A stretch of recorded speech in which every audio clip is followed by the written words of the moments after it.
They thought they were sending her away as a joke. To the mountains. To a man they called a monster. The wealthy Blackwood family had everything: power, land, reputation. But what they didn't have was kindness. So when a land deal required a marriage alliance with the reclusive mountain man, they made a cruel decision. Instead of offering one of their polished, admired daughters, they sent the forgotten one. The girl they called plain. The girl they whispered about. The girl they were embarrassed to claim. They left when she left. What they didn't know was that the man they feared wasn't a beast at all. And the girl they tried to discard, she was about to find a love strong enough to rewrite her entire life.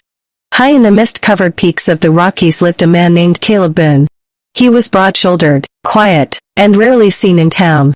People called him wild, dangerous, uncivilized. Truth was, Caleb simply preferred silence over cruelty.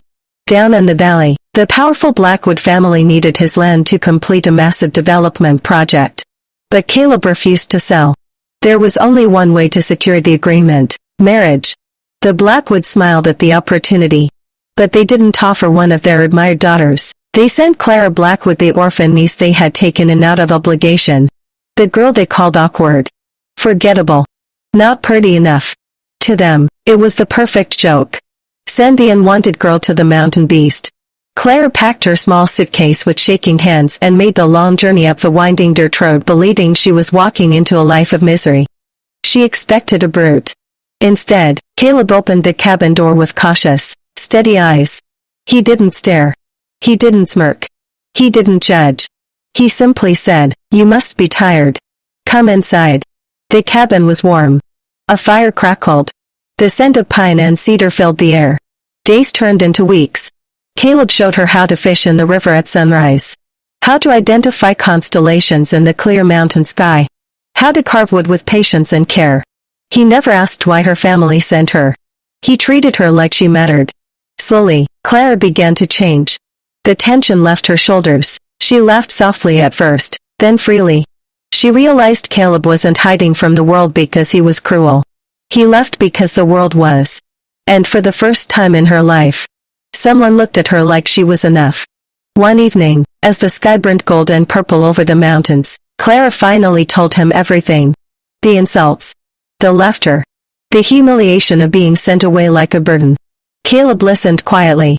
When she finished, he stepped closer and gently said, "Ugly isn't something you see in a mirror. It's something that lives in a heart that enjoys hurting others. And Clara, there is nothing ugly about you."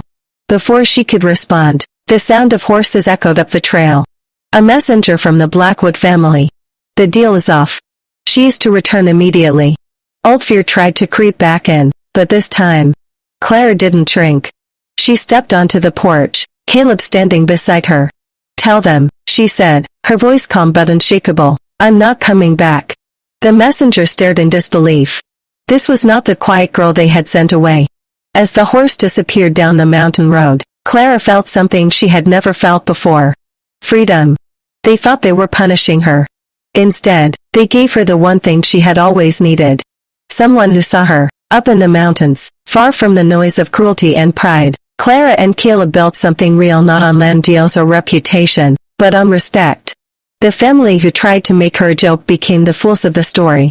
And the girl they tried to discard, she became the woman who chose her own home.